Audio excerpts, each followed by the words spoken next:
Move on. Let's head over to Evanston, Illinois. Let's talk about Northwestern. David Braun. He's got new coordinators this year. Because if you remember, David Braun was promoted to the interim head coach when Pat Fitzgerald had his whole situation go down in that locker room. Y'all, I mean, if you're interested, you can read about that stuff. But so David Braun was calling the plays. No longer is David Braun calling the plays. That's going to go to Tim McGarrigle. Now he was on this staff. He's been with the staff for a while now. He's with Pat Fitzgerald. So I guess we'll see how that goes. I'm assuming that there's not going to be a huge drop off. An offensive coordinator hires Zach Lujan, who is the offensive coordinator at San Diego or South Dakota State, which was one of the better offenses in all of SCS. This was probably a really good hire for David Braun. I'm not an FCS football wizard, but feels like the experts are pretty high on this hire. So it just matters. Like, look, they won. Did they go 8-4 last year in the regular season? Thought it was 7-5, and then 8-5 with the bowl game. Because they won the bowl game or something. Yeah, I remember they stomped Utah in Vegas. Oh yeah. Dude, that last year's Northwestern team blew my mind because we were staring at that like 3.5 win total, and we are like, being There's in no way Illinois, they're. you can't bet on Northwestern. And I'm like, no. And we literally couldn't bet on them. And when all that Pat Fitzgerald stuff went down, dude, and they smashed that over, dude. They were so impressive, man. David Braun. Now, teams gave Northwestern some wins. All right, that definitely happened. I mean, Minnesota. I mean, that happened. All right. That doesn't want to. I don't want to take away from what the team accomplished, but I do think that there is some regression. I think that this Northwestern team should be ready to face this year. I think. Now they're out of conference schedule.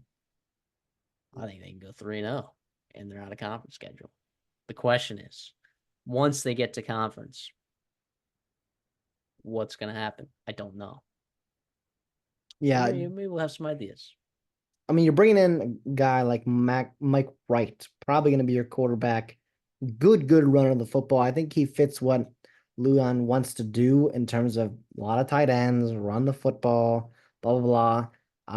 And he's obviously got some experience in terms of playing the SEC at Mississippi State and at Vanderbilt. He did some good things at Vanderbilt, right? You remember a couple years ago, Vanderbilt won some games in the SEC. Mike Wright was right there with him. And I think that's pretty exciting for Northwestern to get a guy like that. Jack Lausch, right? He's a Brother Rice kid, Chicago dude. The staff likes him. They like his mobility. Probably a year away, which is fine. That's why you've got a guy like Mike Wright coming in. We'll see. And then Ryan Holinsky's obviously there. He's been there, seems like forever. Holy cow. But okay room. I mean, obviously Ben Bryant's gone, and he was pretty darn good for you actually last year. Like in some big time moments, he made some nice plays. Ben Sullivan's off to Iowa. Don't know if he was going to start with this new staff. So it's kind of it is what it is. But listen, Mike Wright's kind of interesting. I mean, he runs the ball really, really well. Throwing the football, it's kind of up and down, but what he can do in that offense and maybe win some games here or there, I kind of like it. Lean into your strengths with your running backs and maybe your running quarterback. Yeah. So what happens if Mike Wright gets hurt, right? So like Ryan Holinsky,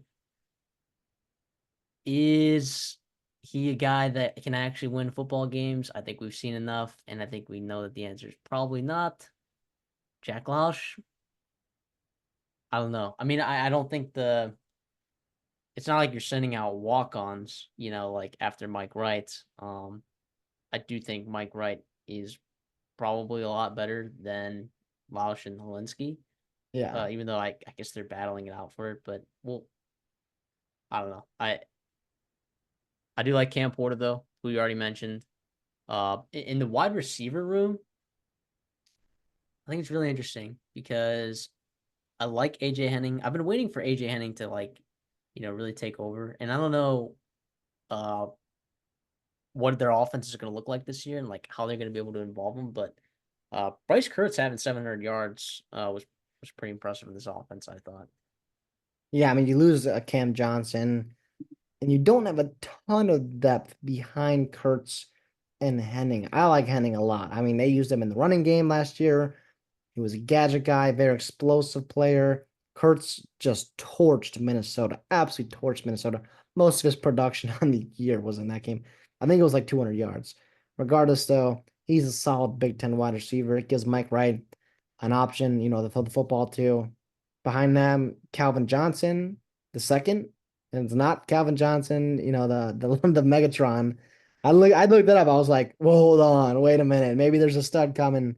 But no, he's a guy though, really good athlete, former high school quarterback, right? 4.0 GPA, 35 ACT. I mean, Northwestern, right? I mean, it makes sense there, but could he step into a bigger role? Frank Covey is coming back. Listen, it's not a great room at all, but I It think really is. that's why you're leaning into the running game of Mike Wright. And if he goes down, that sucks. That really does. Then But you have issues. you got Porter. I like Hyman too. We didn't talk about him. He's a speedster, kind of different dimension, different gear on that offense than maybe Cam Porter has. And Wright's a speedster. Hyman's got speed. Henny has speed. It's kind of fun for this Northwestern team. Yeah, Kamalafe from Katie Tompkins. I think he's pretty decent. I don't know if you're gonna ever have to rely on him, but I think he's a pretty decent option there. Like I don't think the running back room is bad at all. Let's see. You mentioned the wide receivers. Do you want to talk about the offensive line here? Well, can we do tight end real quick? Oh yeah, absolutely. So Thomas Gordon and Marshall Lang are returning guys, right? They're just solid tight ends. I think they're just you're about your replacement level tight ends. But the offense coordinator, like I said, likes to run his 12 personnel at South Dakota State. And Loves it. so those guys will be important. And the depth in that room, again, like the receiver room, it's pretty tough. But Duke Olga's, he's a good blocker, I think. So that's a nice piece to have, especially if you're running the football a lot. They're all grad students. This You entire love tight that. end room. You love that. And you absolutely love that. It's classic Northwestern, those guys getting their master's degrees, gonna be I'll be working for them one day, which is fine. But Thomas Gordon, Not Marshall, us. no, not no. They can be fine tight ends. They're not bad tight ends at all, but they're not like these elite, tight end game changers. Your Colson Loveland, your other players in Thomas Fedone, dare I say. Yeah. Bedoni? Oh. If you watch the Nebraska video, if you're watching the full length video, you get that. But go check out if you're watching just this short cut up. First of all, like and subscribe, but also make sure to watch the other Big Ten videos in this part one. So we'll see though. Again, can you block? Can you make some catches? That's going to be that tight end room, and they're going to use a lot of them, which is fun for them. I love ground and pound football in the Big Ten. I love it. Oh yeah, absolutely. The offensive line. Is Ben Rather gonna play tackle? Is that what I'm seeing here? Potentially. Listen, That's crazy. okay. So Maybe it's Jack not that Bailey, crazy. I'll say so. Caleb Tilly, I'm sorry, Tiernan, he's pretty good. He'll be the left tackle. Jack Bailey comes over with Bill O'Boyle, who's the offensive line coach at Colorado. And don't let Colorado's offensive line last year taint how you think Bill O'Boyle is. Like Bill O'Boyle is a solid, respectable offensive line coach. Um, he comes back to Northwestern. He brings over Jack Bailey, will probably be the starter there at center. Not this elite guy, but again, familiarity with Bill O'Boyle and also just a veteran guy. Jordan Knox is a young kid. Is he going to play guard? Tiernan's Josh good. Thompson. Uh, we'll see. But you also bring in a couple transfers, which is awesome for Northwestern, right? Especially at the Yeah. offensive line. So Matt Keller from Texas Tech and Cooper Lovelace, both those guys have tackle guard flexibility, which is fantastic. It sounds like there's going to be a lot of new faces and new spots, but internally there's a little bit of optimism, which, it's not a bad thing. Yeah, I mean, because I mean, it wasn't great last year. but it He did the still won. trick. He I still know won 8 games. that schedule And Ben though. Bryant was not mobile either. He was not mobile. He No, stood from his pocket. Ben Bryant wins football games, man. Ben Bryant won football games while he was a college football quarterback. I don't know how he did it. I literally do not know how he did it. Ben Bryant won so many football games. And this is, I don't know, this might be like one of my hottest takes of all time. I think like NFL teams should literally just give him a chance to at least compete for spots. I know he's not that talented. Let him go 4-0 in the preseason. Let him go 4-0 in the preseason. Or Just 3-0, whatever it is. let him stick around in your practice squad. Something about that guy. Everywhere he went, he won enough football games. Everywhere he went. And he went to a lot of places. Well, Cincinnati twice, Eastern Michigan, then at Northwestern. Yeah, and he won everywhere. He won everywhere. No, I'm not Well, saying he's like he always won. He didn't win like conference championships, but like he. I mean, the Cincinnati team he played for was pretty good, and I guess you could argue that like maybe they didn't reach their full potential because of Ben Bryant. But he still won football games. Eastern Michigan won football games. Northwestern, well, I guess Brendan Sullivan still played pretty well for them as well when Ben Bryant was down. But I don't know. I love Ben Bryant for no reason other than he just wins football games. So hopefully Max Wright can do kind of. I like Max Wright at Vanderbilt, and I thought it was a good get for Mississippi State when he went over there.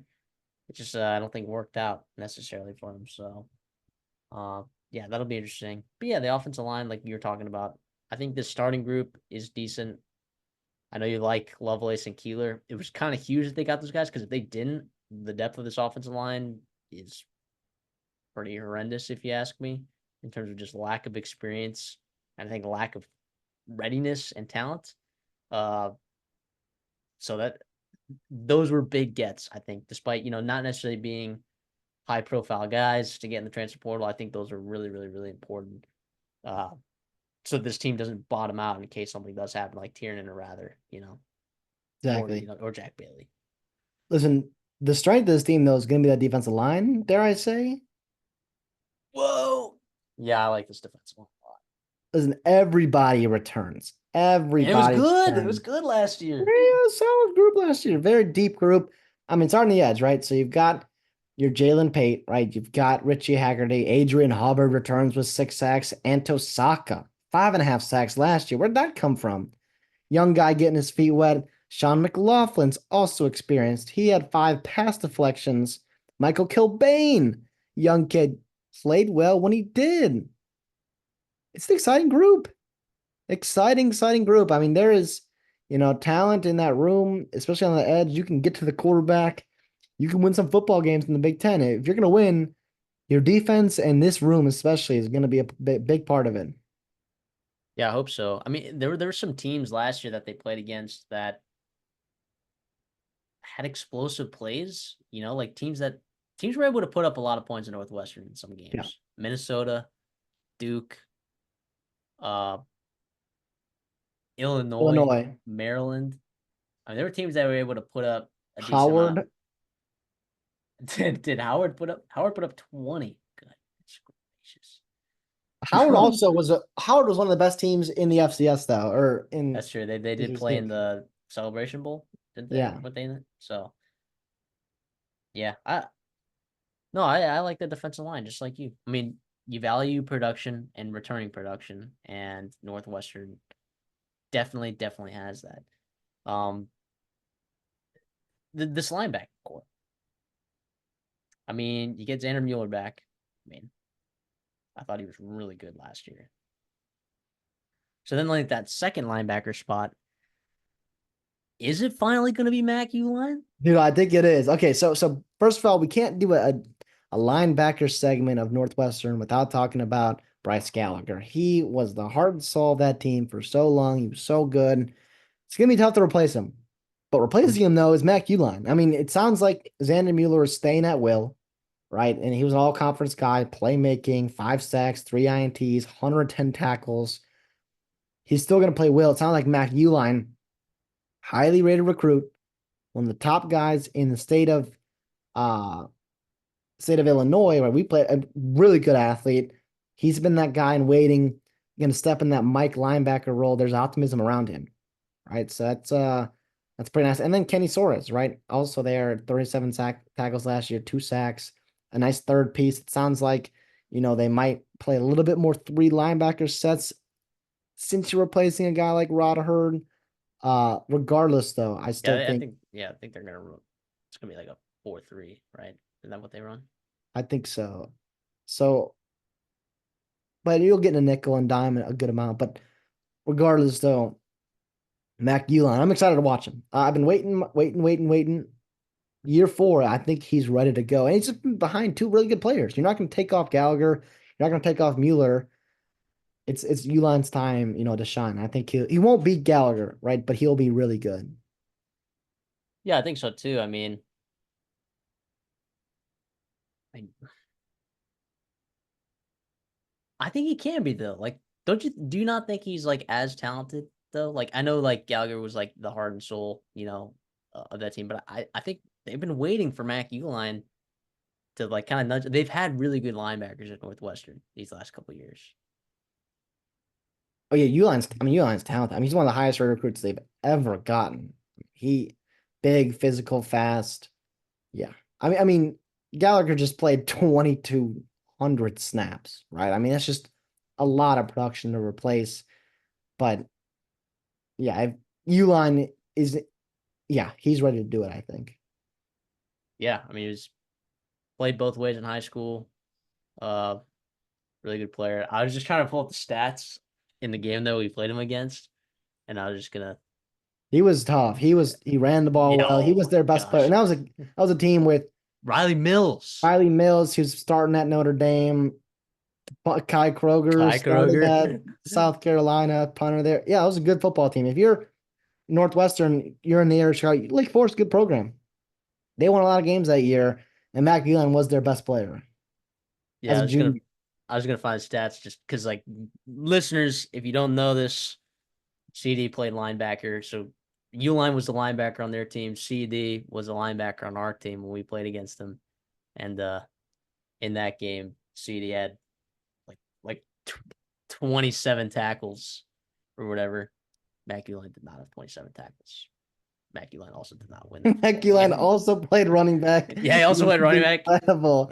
And here's the thing: he didn't even play running back enough, like he was their backup running back because they didn't want to like wear him out. Like if he had played running back that whole game, like would have been. And he ended up playing like most of it in the second half. But I think we would have been in a lot of trouble if they had just stuck with him in that second quarter. Oh yeah, as a junior. But listen, that DB room, you lose 3 transfers, right? So you Oh got yeah, obviously Rod Hurd is gone. He was your star. He was just many people thought maybe NFL, went to Notre Dame. Fine, fine, fine. You can't blame the guy, right? Garrett Hollis Jr., that's the one that probably hurts because he was hopefully going to be your starter. He goes to West Virginia along with Jaheim Joseph. West Virginia, he's probably going to be more of a depth piece. He wanted a chance to start there. So it's cornerback, it's Darian Johnson, right, who returns from Indy kid, right? mm-hmm. 5 pass deflections, 1 INT, and then Oria Day, right? Pretty solid. Needs to step up, I think. But listen, Robert Fitzgerald, it's gonna be tough to replace Rod Hurd. It just is. It Yeah. really is. Turner Wallace is also there, and these are replacement level players, but they're not as good as Rod Hurd, obviously. So like, there's gonna be a drop off, but it's not gonna be a weak spot, I don't think, in the secondary. And then Devin Turner, I'm sorry, Coco Azima, those are good players. Very, very solid at safety, a lot of experience there. Like which you like to see them. Well, yeah, we just talked about the front seven being pretty solid as well. So you can kind of count on, maybe that assisting in some ways, that secondary or at least the replacement um, of Rod Hurd in that position. Now, when we look at the schedule, right, and I'm trying to find teams that may be able to take advantage of like Northwestern's defense in that way through the air, and honestly, there's not a ton of them on this schedule. As is when you play in the Big Ten, Yeah, sometimes, dude, it is. sometimes you get a draw like that. This schedule for a win total of 4.5 feels pretty manageable to me. Your first 3 games, Miami, Ohio. Wait, are you seeing 4.5 or are you seeing 5.5? Oh, I wrote down 4.5. Is it 5.5? Let me I'm get up to 5.5 at the under is 5.5 at -210. Crazy a. number. So I guess 5 is probably where it is most places. But it's just fan. I was at Oh no, FanDuel. I'm seeing 4.5. Oh, fuck. I'm seeing Oh, four it's and a half. because, dude, because I can't see it. It's because I'm in Illinois right now. That's why. Okay. Yeah, so you're seeing an old one. Yeah, yeah. Okay, so Oh, it's four and a four and a half. half. 4.5. That's what I'm saying.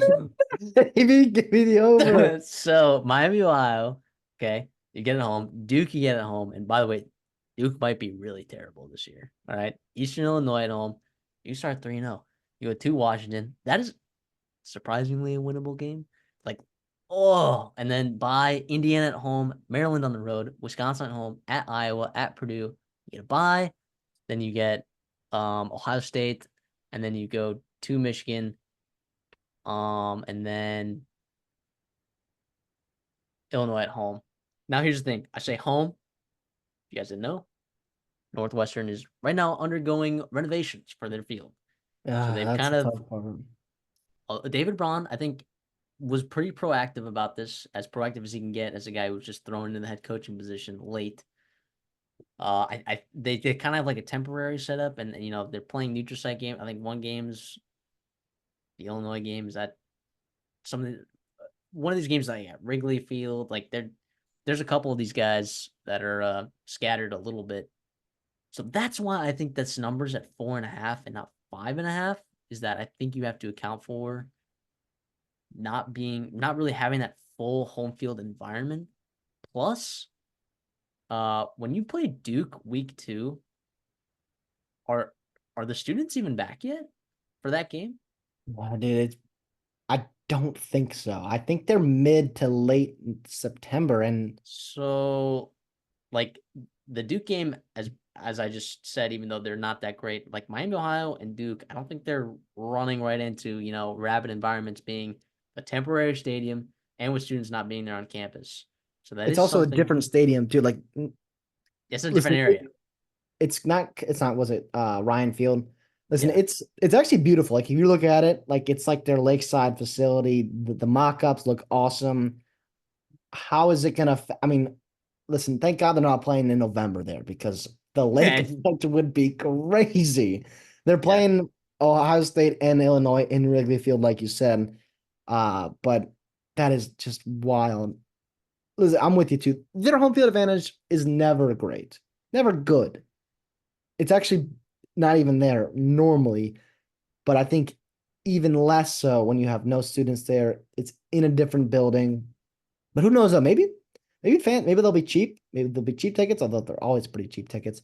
Maybe they'll be, exciting for families or people to go and let's check out this new stadium and let's try it out. But listen, I don't think you need home field advantage to beat Miami, Ohio. I don't think you need home field advantage to beat Duke. If you're not winning those football games, you're not hitting the over, right? Because you're just not that the season's over, but it could You're be a long not. year. Yeah, you're not beating Maryland. You're gonna struggle with Indiana. You're definitely not beating Wisconsin. But look, did Northwestern need home field advantage when they beat Illinois last year? Did they need home field advantage when they beat Wisconsin last year? I don't know. I'll go with the over here. I think they get the 5 wins. I don't know if they're going bowling, but I think that 5 wins is way more likely than 4 wins. Uh, Gosh, a lot of this rides on Max, right, dude? And this offense kind of looks a little bit scary, but their offense last year was also pretty terrible. All right, it was. I mean, in the run game, right? I know we talk about Cam Porter being a pretty decent running back, but 2.8 yards per carry in the run game last year. Yeah. While also only averaging 208 passing yards per game. And it's not like they were running at a super slow pace. They were running about 69 plays a game on offense. That's like top half in the country. So it's like their defense was getting off the field and giving their offense opportunities, and they just weren't doing anything with it. So I don't see how, even if this offense was a little bit worse, I think they can maybe get enough done. I think if they win those first 3 games, it's going to be huge. And then I think they can find 2 more somewhere. They're going to absolutely surprise some folks because they're probably not going to be favored. Um, my guess is that they'll be favored in the first 3 games. They might not be favored against Duke, although I gotta believe that they will be. Duke is not good. So we'll see, but I'm gonna take the over 4.5 for the I think last 5 wins. Yeah, I was at 5.5. I was kind of barely on the under. You give me a whole win, yeah, I'll take the over. I think 5 and 7 is kind of where they're at. I feel really good about that. And you win a couple toss-up games, maybe get 6 wins. So we'll see. But it sucks that they do have the weird schedule dynamics like we've talked about. But that D line is too experienced, too good. David Braun, Tim McGargill, like, yeah, I like the personnel. I like the coaching, experience, all that good stuff. I think that defense alone can get you enough wins, uh, with some flashes here and there, and hopefully some improvements on the offense. Yeah, Improvements in terms of like what I expect them, what they are right now in terms of like growing, getting better, yeah. It's not a gelling, very cohesion. deep team. So it's nice that like if you're gonna bet the over win total, right? Like they're gonna have to do it by November. Right? Like they're gonna need to get to 5 wins before November, probably. Well, yeah, that Purdue, that first week of November, yeah, it'll be that. Is I that like the the, first week in November, Purdue? I yeah, think they it's got like the first, yeah, okay, yeah. okay. So yeah, so that first weekend, I think you by that Purdue game, Second. you need to have that over hit, basically. Because like I don't know if you have the depth necessarily to go the distance, and win more games than that, make a bowl game, beat Illinois. I don't know. I don't know that you have the depth to do that. I know you beat Illinois last year, but I Well, think that was a little listen, different. let's say you got Purdue and then you got a bye week. You got Ohio State, Michigan. You can Michigan rest, before Ohio State. like, Whoa. no, That would be, eggs oh my gosh. That would be at nuts. in Ann Arbor too. But I'm saying like yes, you'll be It's not beat up, happening. but you could rest guys. Like if you have guys on the verge of playing, Well, maybe you like the don't push second, them. yeah, I guess the second half of those games, Yeah. you Oh, might but be like letting some other folks play. yeah, if Caleb Tiernan is coming off an ankle injury and you got the bye week, maybe you rest him a couple more weeks until Illinois, and then And you then win let that a Max couple Wright more. die. Why? See, that's where you get the young guys a chance, like Jack. Sorry, it's been this is almost hour 5 here. We've been recording. We've been having a great time, but it is a Yep. long night.